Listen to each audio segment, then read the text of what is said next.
Yes, come in.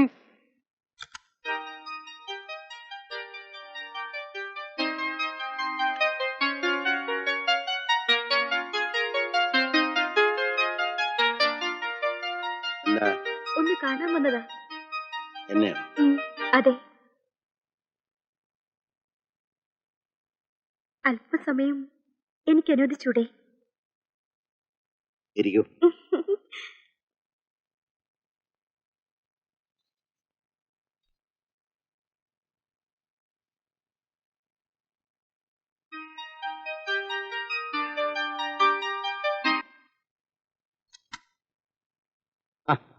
എന്റെ ഭഗവാനെ, എന്തായി? ഞാൻ പറഞ്ഞ പോലെ സംഗതിയെല്ലാം നടന്നോ? ആ മനുഷ്യൻ ഒരു വല്ലാത്ത സ്വഭാവക്കാരനാ. എന്റെ ശരീരത്തെ തൊട്ടതുപോലും ഇല്ല. പിന്നെ ഈ പണം? പണം തന്നത് നിങ്ങളുടെ കർണത്തെ ചെരുപ്പൂരി അടിക്കാനാ. അയ്യോ, കുറഞ്ഞല്ലോ. ഇനി ഞാൻ എങ്ങനെ അദ്ദേഹത്തിന്റെ മുഖത്ത് നോക്കും? നോക്ക്, അങ്ങേരെ റൂം വെക്കേറ്റ് ചെയ്ത് പോയി. എന്നാലേ ഏതായാലും ഞാൻ ചീത്തയായി. എന്റെ ഷെയർ നീ തരണ്ട. പിന്നെ മേനോൻ സാറ് ചെയ്യേണ്ടിയിരുന്ന കർത്തവ്യം ഞാൻ നിർവഹിക്കട്ടെ. നിങ്ങളുടെ പോരെ, കുറച്ചുകൂടി അടുത്തിരിക്കൂ. എന്റെ അമ്മേ, ഞാൻ ഇപ്പൊ വരാട്ടെ സാറേ. ഞാൻ സത്യമായിട്ടൊന്നും ചെയ്തിട്ട് പറയാൻ.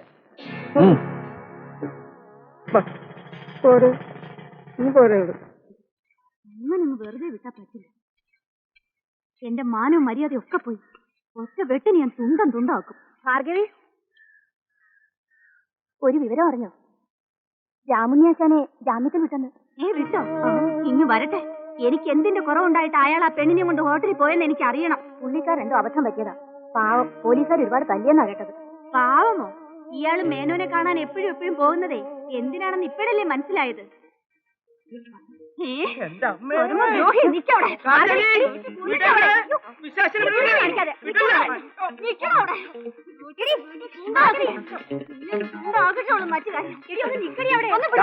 എന്താ പ്രശ്നം? എന്താ പ്രശ്നം പറയുന്നോ? അങ്ങനെ ഞാൻ വിടില്ലേ?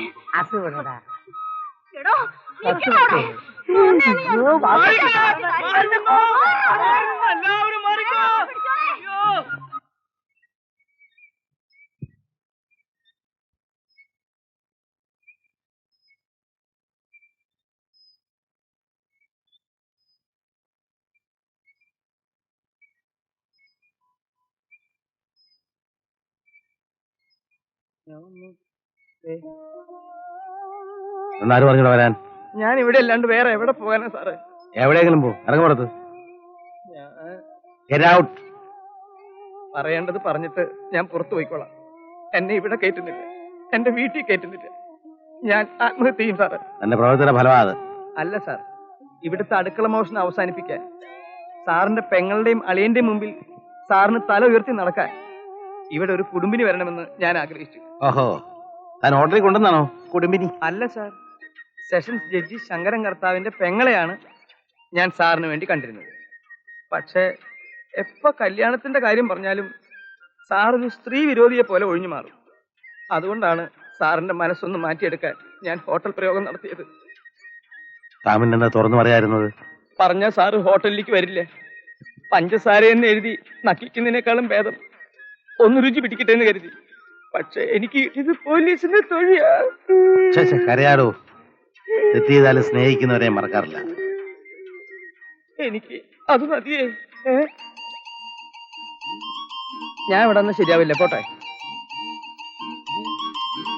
രാവണി, അകത്തേക്ക് പോയിക്കോ.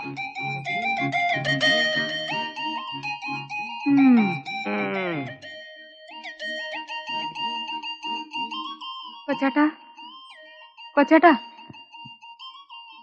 ഇനിയെങ്കിലും എനിക്ക് മാപ്പ് തന്നൂടെ? നിനക്ക് മാപ്പ് തന്നെ മരിച്ചുപോയ അച്ഛനെ തിരിച്ചു കൊണ്ടുവരണം.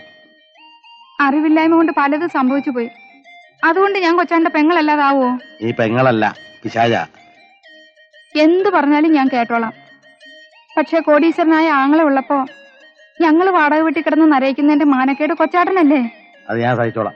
പക്ഷെ എനിക്ക് സഹിക്കുന്നില്ല. ഈ വീട്ടിൽ നിന്ന് എന്തെല്ലാം മോഷണം പോയി, ആരെല്ലാം കൊച്ചാട്ടനെ കബളിപ്പിച്ച് കാശ് കൊണ്ടുപോയി. ഒരു വാക്ക് പറഞ്ഞെങ്കിൽ ഞങ്ങൾ ഇവിടെ ഒന്ന് താമസിക്കില്ലേ? നീ നാരായണൻ നായർ ഈ വീട്ടിൽ വന്ന് താമസിക്കാനോ?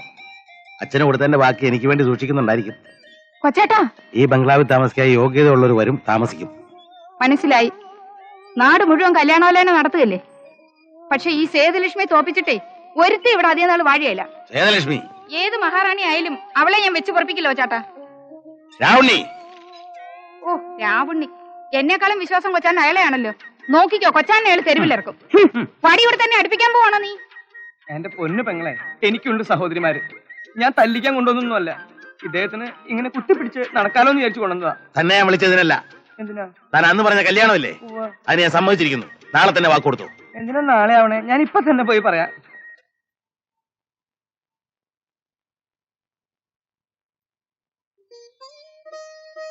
അങ്ങോട്ട് കൊടുക്ക.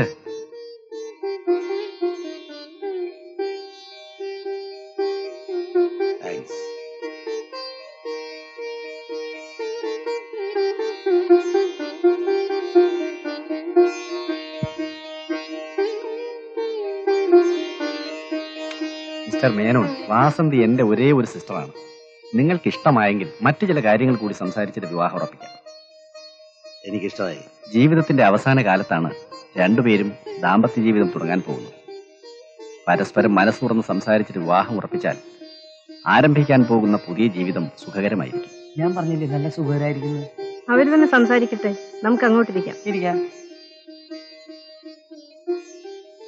വരൂ, ഇരിക്കും.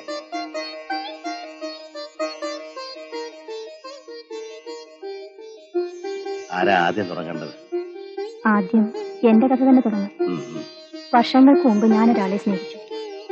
വെറും സ്നേഹമല്ല, ഭാര്യ ഭർത്താക്കന്മാരെ പോലെ ഞങ്ങൾ ജീവിച്ചു. ഒടുവിൽ എന്റെ മേലെയുള്ള ദാഹം തീർന്നപ്പോ അയാൾ എന്നെ വഞ്ചിച്ചിട്ട് വേറൊരുത്തി വിവാഹം കഴിച്ചു. അന്നു മുതൽ പുരുഷന്മാരെ ഞാൻ വെറുത്തു. പിന്നിപ്പോ വിവാഹം കഴിക്കാൻ തീരുമാനിച്ച്? ഏകാന്ത ജീവിതം എനിക്ക് മടുത്തതുകൊണ്ട്. 25 വർഷങ്ങൾക്ക് മുമ്പ് എനിക്കും ഒരു സ്ത്രീയുമായി ബന്ധമുണ്ടായിരുന്നു. അത് തകർന്നപ്പോഴാണ് ഞാൻ അമേരിക്കയ്ക്ക് പോയത്. പിന്നീട് ആ സ്ത്രീ ആത്മഹത്യ ചെയ്തു. അതോടൊപ്പം എന്റെ വിവാഹ സ്വപ്നങ്ങളും മൺമറഞ്ഞു. പിന്നെ ഇപ്പൊ എന്നെ കാണാൻ വന്നത്? എന്റെ സ്വത്തുക്കൾക്ക് ഒരു അവകാശം ഉണ്ടാകണം. മിസ്റ്റർ മേനോൻ, നിങ്ങൾ ഇതുവരെ പറഞ്ഞതെല്ലാം പച്ചക്കള്ളമാണ്. ഒരു സ്ത്രീയെ ഗർഭിണിയാക്കി അവളെ കൊല ചെയ്തിട്ടാണ് നിങ്ങൾ അമേരിക്കയിലേക്ക് പോയത്. ഞാനോ? അതെ, നിങ്ങൾ ഇന്നുണ്ടാക്കിയിരിക്കുന്ന പണവും പ്രതാപവും എല്ലാം അമേരിക്കയിലെ അധോലോകത്ത് നിന്നാണ്. നിങ്ങൾ ഇന്ന് ഇന്റർപോളിന്റെ ലിസ്റ്റിൽപ്പെട്ട ഒരു ക്രിമിനലാണ്. നോ, ആരാണ് ഇതൊക്കെ പറഞ്ഞത്?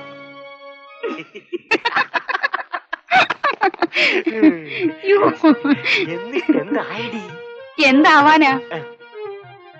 ഒരു കൊലപ്പുള്ളിക്ക് പെണ്ണ് കൊടുക്കത്തില്ല എന്നും പറഞ്ഞ് ജഡ്ജിയും പെങ്ങളും കൂടെ ആട്ടി ഇറക്കി അങ്ങ് വിട്ടു.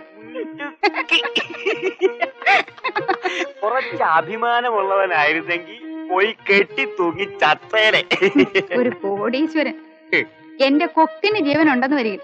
ഈ നാട്ടിൽ നിന്ന് ഒരു പിച്ചക്കാരിയെ പോലും അയാൾക്ക് കിട്ടത്തില്ല. പിന്നെ നമ്മുടെ മോടെ നിർബന്ധം കൊണ്ടാ ഞാൻ എടെ കാല് പിടിക്കാനും പൂവിടാനും തൊഴാനും ഒക്കെ പോയത്. പിന്നൊരു കാര്യം, മേലിൽ നീ അവിടെ പോയിട്ടുണ്ടെങ്കിൽ എടി അയാൾ ഇവിടെ വന്ന് നമ്മളെ കാല് പിടിക്കട്ടെടി. അതാ വേണ്ടത്. അമ്മാവൻ പെണ്ണ് കാണാൻ പോയ കഥയെ പറ്റി നമ്മുടെ മോളറിഞ്ഞോ? അയ്യോ, അക്കാര്യം പറഞ്ഞില്ല കേട്ടോ. അത് മാത്രം ഞാനങ്ങ് മറന്നു. അയ്യോ കഷ്ടം. എന്നാ വേഗം പോയി പറയടി. പറയട്ടെ. എടി തുളസി മോളെ, നീ അറിഞ്ഞോ നമ്മുടെ അമ്മാവന് പറ്റിയ അമളി?